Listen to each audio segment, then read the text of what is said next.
Danlan Dekata Dandia Utana Dodama Yaswapia, Tidongate, Sagali to Consider. Danlan Dekata Dandia Dandia, Goya Saint Alone Ye Evo Dry. Danlan Swazwem Yeme, Dekata, Yandonyam, Lichin Biam. Tizagali Opomoa along the Boja. Go Saint Alone Ye Evo Dry. Lurai. Chiame, Chinene, Solena, Swazwem Yeme, Chiame. No. Sigli Ye Evo Dry, Legend, look Biam, Count a legend. Not say go Ye on Polo Amale, Nila or Shame. Nima Laman, Twibi solution leve. Ella join Jin on. Go Sigli or Ye on Tadapo, Ye Evo Dry, Pomonoa. Swazwem Yeme, Legend, yes of ya. Hello, Tidonga. How day, Saint Alone Chalabo, Ye Evo Solave. Nila Mishavene, Mangane Nilane, Machin Donlo, Maya would do it. Vichima, Swazwem Loma, Shana, a Juya let the cool, no? The Dinamakoya Saint Alone Ye agent solution, Lomero. Nilan lady, Nichogli from Jova, Hola. Saint Alone Ye agent solution, this in a longo, Manye on my A on lonely yard, go pay like pove. Taleo Pomoa, the Bob Oxygen, Hola. Pomoya Saint Alone, Baja Manye Edaro Tautia. Sega Baja Manye Edaro, Lome. Tida Tenshare, John de Kuaro. Say Damajamu, Doda de Ajam, Sega, Manye Eda. Hola. Go say go a bull on those show me Nina, Doda. Doda Varon, say Damajau, Lumajau, no Gitwala Imagina Fu. No? Now so. Miaboa, Mimi Boa, but she beautiful tea, Judare and the Tati Yao on Doda Gentan Line. Sing alone. Yimian at Richima, Bulon Lame, Buwan Lame. Tani Eddie Dollars would say go Bulon Bemanzi, no a John de Ya. Bao chicken pit don't so you are pit. No. Lujimuya Jimbu Pichimu. The Lova over chicken beetle, Doda have Pidabe. No, Doda at the body of one of these Asinagila. Lumajabu look to a Doda at the body, Lumajabu. Saregua, a Luri de Mian illusion, Lumajamuria, Yala de Johnshi. Saregua a Lune image to a Lumaja de John de Biro, she. Loane Doda Nea. Lunchiji Mama said to any restaurant, Mientea. Hola. Lusana, Miare Luria, Miado Toda Ajijana. Also, drew Lusanaria. A golden pepina. Oh, Hola, who are pitching the Appian, who are Yajin, the Ayajin. And Diluria say Damajamuri, Bubi or Mialam. The home Bioni as a Galeo, Quinzagally Mapiasin. We are singing lonely Ye Evo, Yasovia, Sozomia, Lichiam, Elo, Tidongera. The same alone Ye agent when you blow Lomero. Menyenzi me or John de Ario, Peshala and Saint Alone and Ye Edoma. The same alone Baja when ye Edida, Menyenzi me Edi, John de Abaron's way. A Jamie Jibuaro, Doda. How la see Damajamu Doda. Eddie Doda or Bajam shit don't cook your need. Jibuapian Doda, Lova jump shit. Lujim and more move, no? Hello, say Eddie Lova or Bajam shit do. Nenelli Quinzeli cook, Talilao. Jibuapian Lova, Moha jump shit. Moha to the boy jump Mamadira. The boy if she needed a Nitario, Mamanganga Matira. Boy Lisa Doka Nada Pshide, Doka this up shide, boy at the Boa Tave. It is our phone of Mamanganga Matira Kajaro. The Boao, Macoma Matira Kajaro, Conley no net, Yo Gujano. Boa Doka the boy, the Habaluma. Oh, Palu John Dianema. Take a nene, Yen Lucian, Jana and Nita. Michi, you didn't any penny so that Docari penny at the care. Eddie Amandiao, Compono, Congo Diluci, Lujimua, Negone. Hola. Aqua, Pomono, Doka, Matida Kajaro, Didokaya Poma. No calling no net. No Jensen in their binding sheet, Lula Tauda sheet. But whatever, Calme 10 ya, she did look 10 moha at the care. Hola. Calme 10 ya, she did 10 low. Loba Pida. Danene from what they are some of Yogi, Hola. And Lucy, Moha, Dujao, Lova, Rajao, Doda. Oh, Sareado, Piablo, Lova, Doda, Moha, Saint Daniel, Luli Hoy. Dame Yibuya, the Gap Sisia, the Yua chicken also. Moha chicken, no? Kana Jamboa, Jam Loka, Jam Mamatimu, Signori, Mamati, Kajaro, Diaboma, Lujimu Yajimu, Solamu, Memomu, Yai Boala. အဲ့ဒါတွေပွားလာတဲ့အခါကျတော့အဲ့ဒါတွေအလိုမပြည့်တိုင်းမကျေနပ်မှုစိတ်တိုင်းမကြမှုဒေါသတွေကလည်းပွားလာတယ်အဲ့ဒီဒေါသဖြစ်မှာပဲဘုန်းဘုန်းတို့ရဲ့ဘဝမငြိမ်းအေးပါလားလို့နားလေကြတယ်များသောအားဖြင့်ဟုတ်လားအဲ့တော့ဒီဒေါသရဲ့နောက်ွယ်ကနေပြီးတော့ဒေါသဖြစ်အောင်မိထိုးပေးနေတဲ့အရာဘာလဲလို့မင်းလောဘနဲ့မောဟပဲဟုတ်လားအဲ့လိုဆိုရင်ဘုန်းတို့မူရင်းစကားလေးပြန်ကောက်ကြည့်အောင်နော်ငြိမ်းအေးဖို့အတွက်ဆွဲဆွဲမြဲမြဲလေ့ကျင့်ကြလို့ဘုရားတိုက်တွန်းတယ်လူတိုင်းလည်းကိုယ်စိတ်နှလုံးကိုငြိမ်းရင်ကြတယ်အေးရင်ကြတယ်ဟုတ်လားအဲ့လိုငြိမ်းအေးဖို့ကြိုးစားမယ်ဆိုရင်ဘာလုပ်ရမှာတော့မငြိမ်းစေမအေးစေသောအရာတွေကိုဖယ်ရှားရအဲ့တော့မငြိမ်းစေမအေးစေသောအရာတွေကအကျဉ်းများဖြင့်၃မျိုးတွေ့သွားပြီနော်ဘာနဲ့နော်လောဘရဲ့ဒေါသရဲ့မောဟရဲ့ဒီမှာဖြစ်စဉ်အတိုင်းလေးပြောမယ်ဆိုရင်တော့မောဟရဲ့လောဘရဲ့ဒေါသရဲ့ဒီလိုသွားတာဟုတ်လား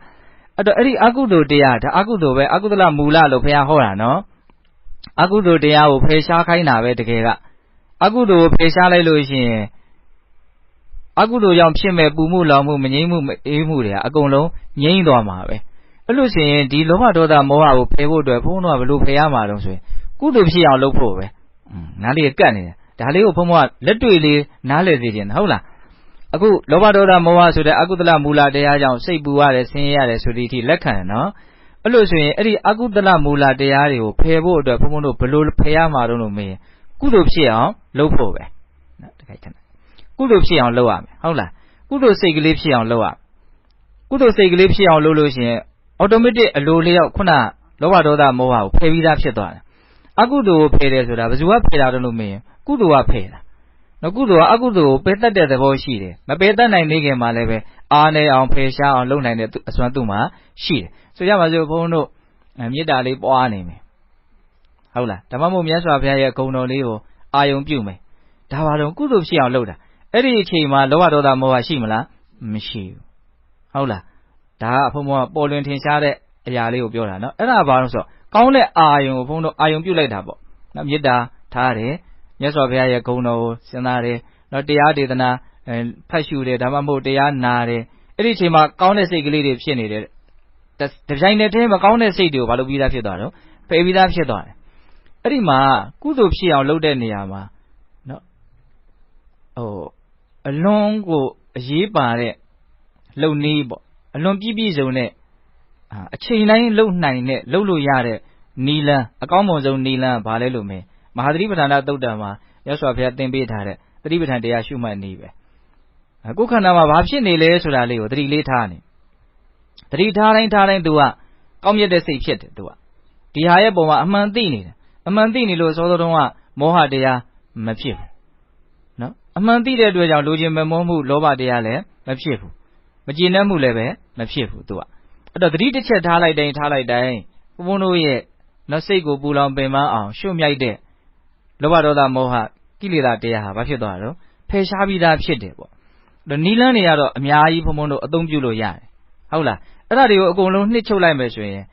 အကုသိုလ်ကိုဖယ်တယ်ဆိုတာဘာလို့တာတော့မင်းကုသိုလ်ဖြစ်အောင်လုပ်နေတာကိုပြောတာကုသိုလ်လုပ်နေတာကိုပြောတာဆိုရောက်တော့လှူဒန်းနေတဲ့အခိုက်အတန့်မှာလည်းပဲလောဘဒေါသမောဟမဖြစ်ဘူးနော်ဒါလည်းနားလည်ဖို့လိုတယ်ဟုတ်လားကိုယ်တီလာလေးကိုပြန်ဆင်ကျင်တဲ့အချိန်လဲလောဘဒေါသမောဟမဖြစ်ဘူးဒါပတိအပြည့်စုံဆုံးနဲ့အချိန်တိုင်းလှုပ်လို့ရတဲ့ကုသိုလ်ဖြစ်အောင်လှုပ်လို့ရတဲ့နီးဟာဘာလဲလို့မေးရင်မဟာသတိပဋ္ဌာန်သုတ်တံမှာလာတဲ့နီးပဲအဲ့ဒီဥစ္စာကိုတော့ဘုန်းဘုန်းတို့ကပိုင်နိုင်ကိုနားလည်ထားရမယ်ဒါကြောင့်မြတ်စွာဘုရားကုသိုလ်လို့မှန်မှန်ကန်ကန်ကောင်းမွန်ပြောကျင်တယ်ဆိုရင်သတိပဋ္ဌာန်တရား၄ပါးကိုကုသိုလ်လို့ပြောတာဟုတ်လားအဲ့တော့ကိုယ်စိတ်နှလုံးကိုငြိမ်းအေးခြင်းတယ်ဆိုလို့ရှိရင်ကုသိုလ်ဖြစ်အောင်လုပ်ဖို့ပဲကုသိုလ်ဖြစ်အောင်လုပ်လိုက်တာနဲ့တစ်ဖက်ကစိတ်ကိုပူလောင်ပင်ပန်းအောင်လုပ်တဲ့အကုသိုလ်ကိုပယ်ပြီးသားဖြစ်ပြီးတော့မငြိမ်းမအေးသေးတဲ့အရာတွေမရှိတဲ့အတွက်ကြောင့်စိတ်ကလေးကဖြစ်သွားငြိမ်းအေးသွားတယ်အဲ့ဒါလို့လုံနေတာကိုအဲ့ဒါဝရိယလို့ခေါ်တာနော်ခုနကတော့မြတ်စွာဘုရားငြိမ်းအေးဖို့အတွက်ဆွဲဆွဲမြဲမြဲလုပ်ကြဆိုဆွဲဆွဲမြဲမြဲဆိုတာဝရိယကိုရည်ရွယ်တာလို့ပြောလို့မရဘူးလားရတယ်ဟုတ်လားဒါကြောင့်ကိုယ့်ရဲ့စိတ်ကိုငြိမ်းအေးဖို့အတွက်ဘုန်းဘုန်းတို့ကအမြဲတမ်းကုသိုလ်စိတ်ကလေးဖြစ်အောင်နော်တနည်းမဟုတ်တနည်းနဲ့လုံနေဖို့လိုတယ်ဘုရားတက်ခြင်းတက်မယ်ပြေးရုပ်ခြင်းရုပ်မယ်အတန်းရုပ်ခြင်းရုပ်မယ်ဟုတ်လားအဲ့ဒီအချိန်မှာလည်းပဲစိတ်ကလေးဒီထဲနှစ်ပြီးတော့လှုပ်ဖို့လိုမယ်နော်ဒါမှမဟုတ်မြတ်စွာဘုရားရဲ့ဂုဏ်တော်လေးကိုလေးနဲ့ဆင်ခြင်ပြီးတော့ပွားများနေမယ်ဒါမှမဟုတ်တတ္တဝါအနန္တရဲ့ပုံမှာမေတ္တာပွားရင်ပွားမယ်ဒါမှမဟုတ်စံမေမွေးခြင်းခြေတိလက်တိ32ခုဓာတ်ဆင်ခြင်မယ်ဒါကြောင့်သတိပဋ္ဌာန်တွေကိုအကျုံးဝင်သွားပြီနော်နောက်ဆုံးအမြဲတမ်းမပြင်းမကြီး နော်လှုပ်ပြီးတော့နေနိုင်တာကဘာလို့ဆိုဝင်လေထွက်လေမှတ်မယ်ခန္ဓာကိုယ်မှာထင်ရှားတာကိုမှတ်မယ်ဗာစိတ်တွေဖြစ်နေလဲဆိုတာကိုသတိထားမယ်ဘလို့ခံစားချက်တွေဖြစ်နေလဲဆိုတာသတိထားမယ်ပြောရရင်ကိုယ်ခန္ဓာနဲ့စိတ်နဲ့နော်အမြဲတမ်းဘာလုပ်ပေးနော်ထိတွေ့ပေးနေမယ်တတိတရားနဲ့ဒီခန္ဓာကိုယ်ရဲ့သဘာဝရဲ့ပုံမှာဘုံဘုံတို့စိတ်ကလေးထားပြီးတော့နေမယ်ပေါ့နော်အဲ့ဒါဘာလုပ်နေတာလို့မေးရင်ကုသိုလ်ဖြစ်အောင်လုပ်နေတာတနည်းနည်းနဲ့သာလုပ်နေအဲ့လိုဆိုလို့ရှိရင်စိတ်ကိုပင်ပန်းစေတဲ့ပူလောင်စေတဲ့အရာဒါတွေဘုံဘုံတို့ဖယ်ရှားပြီးသားဖြစ်တဲ့အတွက်ကြောင့်စိတ်ဟာငြိမ်းအေးလိမ့်မယ်အဲ့ဒါကိုဘုံဘုံတို့ဆွဲဆွဲမြဲမြဲလုပ်ဟုတ်လားအဲ့လိုလုပ်တာကိုဘာရှိတယ်ပြောရတော့ဝရိယရှိတယ်ဆိုတော့အဲ့ဒါကိုပြောတာဘုံတို့ဝရိယဆိုတာကနှစ်မျိုးရှိတယ်နော်မိစ္ဆာဝါယမတမ္မာဝါယမလို့နှစ်မျိုးရှိတယ်မှားယွင်းတဲ့ကြိုးစားအထောက်မှုရဲ့မှန်ကန်တဲ့ကြိုးစားအထောက်မှုရဲ့အခုပြောတဲ့ဝရိယဘယ်လိုဝရိယတော့မှန်ကန်တဲ့ကြိုးစားအထောက်မှု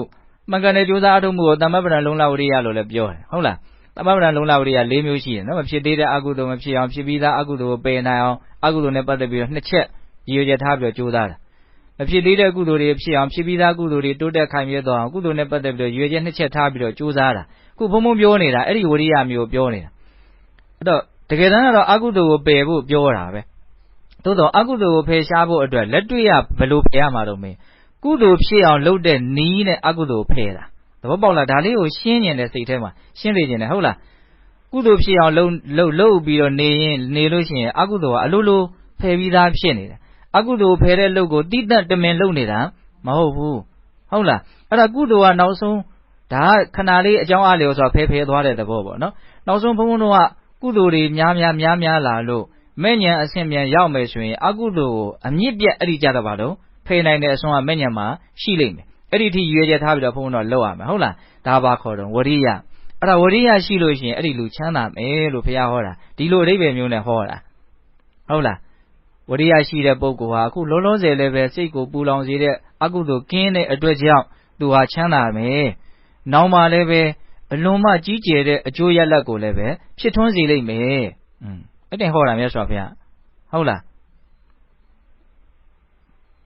အကုသိုလ်တရားတွေနဲ့စိတ်နဲ့မရောပြွန်းတဲ့အတွက်ကြောင့်ဒီစိတ်ကလေးကငြိမ်းအေးတယ်ထားရဟောတာနော်ဝရိယရှိလို့ရှိရင်ကြီးမားတဲ့အကျိုးကျေးဇူးကိုလည်းပြည့်စုံစေလိမ့်မယ်ဒါမဲ့ညာပုံညာရလိမ့်မယ်လို့ပြောတာတကယ်လို့ဝရိယမရှိဘူးဆိုလို့ရှိရင်အခုလောလောဆယ်လည်းပဲစိတ်ကိုပူလောင်စေတဲ့အကုသိုလ်တရားတွေနဲ့စိတ်ကရောပြွန်းတဲ့အတွက်ကြောင့်စိတ်ကလောလောဆယ်ကိုပဲဆင်းရဲရလိမ့်မယ်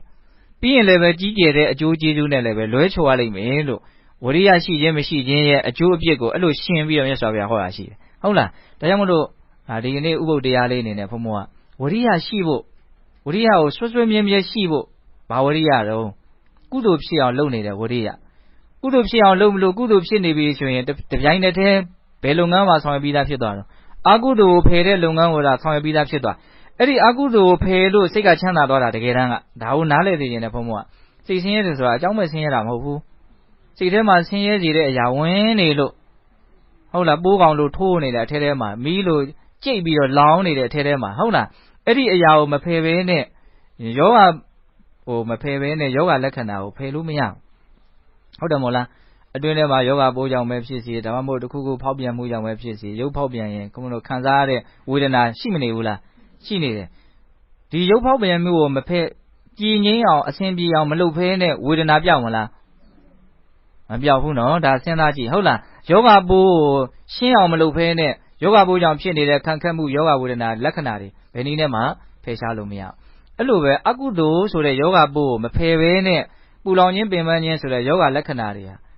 ဖယ်ရှားသွားမှာမဟုတ်တဘောမှာလူတွေကပူတယ်လောင်တယ်မချမ်းသာဘူးပြောလို့သာပြောနေတာပူခြင်းလောင်ခြင်းရဲ့အကြောင်းတရားကိုတွေ့အောင်လည်းမရှာဘူးတွေ့ပြီဆိုရင်ဖယ်ဖို့လည်းမကြိုးစားအဲ့ဒါဖယ်ဖို့ကြိုးစားဘယ်နည်းနဲ့ကြိုးစားမှာတော့ကုသိုလ်လုပ်တဲ့နည်းနဲ့ပဲကြိုးစားရမှာကုသိုလ်လုပ်တဲ့နည်းတွေအများကြီးမြတ်စွာဘုရားသင်ပေးထားနော်အနှစ်ချုပ်လိုက်ရင်တော့ဒါနသီလသမာဓိပညာပေါ့အဲ့ဒီမှာအခြေပြန်ဆုံးကသမာဓိနဲ့ပညာမှာအများကြီးကျေပြန့်လိမ့်မယ်ဟုတ်လားဘာဝနာကမ္မထန်40တောင်မြတ်စွာဘုရားဟောထားတာရှိတယ်ဟုတ်လားကောင်းမြတ်တဲ့အာယုံလေးတွေကိုစိတ်ကိုအဲ့ဒီမှာထားပေးတဲ့အလေးချင်းကိုလေ့ကျင့်နေအဲ့ဒါကုသိုလ်ဖြစ်အောင်လုပ်နေတာကုသိုလ်မှာအဆင့်မြင့်တဲ့ကုသိုလ်ဖြစ်အောင်လုပ်တယ်သမာဓိဖြစ်ခြင်းဖြစ်မယ်ပညာဖြစ်ခြင်းဖြစ်မယ်သဘောပေါက်ရဲ့လားအဲ့ဒီထဲမှာဘုန်းဘုန်းတို့အကျွမ်းကျင်သင်သုံးအရာဘာလဲလို့မရင်တတိပဋ္ဌာန်ဘာဝနာကိုအကျွမ်းကျင်သင်သုံးပဲဒါသူကအချိန်တိုင်းမြတ်စွာဘုရားလုပ်လို့ရတယ်လုပ်လဲလုပ်ရမယ်လို့သင်ပေးတာလေကျင်ကြီးကျင်ကဲစွန့်တဲ့အချိန်မှာတောင်မှလုပ်ရမယ်စကားပြောနေလဲလုပ်လို့ရတယ်စားတော့နေလဲလုပ်လို့ရတယ်လုပ်မရဘူးဆိုတာကိုအလေးကျင့်မရှိလို့မကျွမ်းကျင်တဲ့အပိုင်းပဲ ဟုတ်လားအဲ့ဒါကိုဆွဲဆွဲမြဲမြဲလုပ်မယ်ဆိုလို့ရှိရင်ကုသိုလ်ဖြစ်ရင်တပြိုင်တည်းအကုသိုလ်ပယ်ပြီးသားဖြစ်တယ်အဲ့ဒါအကုသိုလ်ပယ်နိုင်တော့စိတ်ကငြိမ်းအေးလို့ချမ်းသာလို့ဒီလိုသွားတယ်ဟုတ်လားနောက်ဆုံးကုသိုလ်ကမဲ့ညာအဆင့်ရောက်သွားပြီဆိုအကုသိုလ်အမြင့်ပြတ်ပယ်ပြီးတော့အရိယာဖြစ်သွားဆိုလုံးဝစိတ်ကမဖြစ်သွားတော့သောတာပန်ဖြစ်သွားပြီဆိုရင်ငူအားယူလောက်အရင်ပင်ပန်းဆင်းရဲတာမျိုးသူ့မှာမရှိတော့ဟုတ်လားအရင်ရှားသွားပြီပေါ့နော်အနာဂတ်ဖြစ်မှငိုတာတော့ပယ်တဲ့သဘောပေါ့ဟုတ်လားဘာပဲပြောကုသိုလ်အဆင့်မြင့်အောင်လှုပ်လေအကုသိုလ်တွေနည်းသွားတဲ့အတွက်ကြောင့်ငြိမ်းအေးမှုချမ်းသာမှုဟာရရှိလေ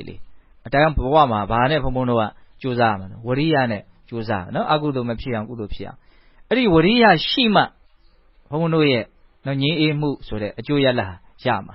မကြိုးစားဘဲနဲ့မရဘူးအဲ့တော့ဘုံဘုံတို့ကြိုးစားမယ်ဆို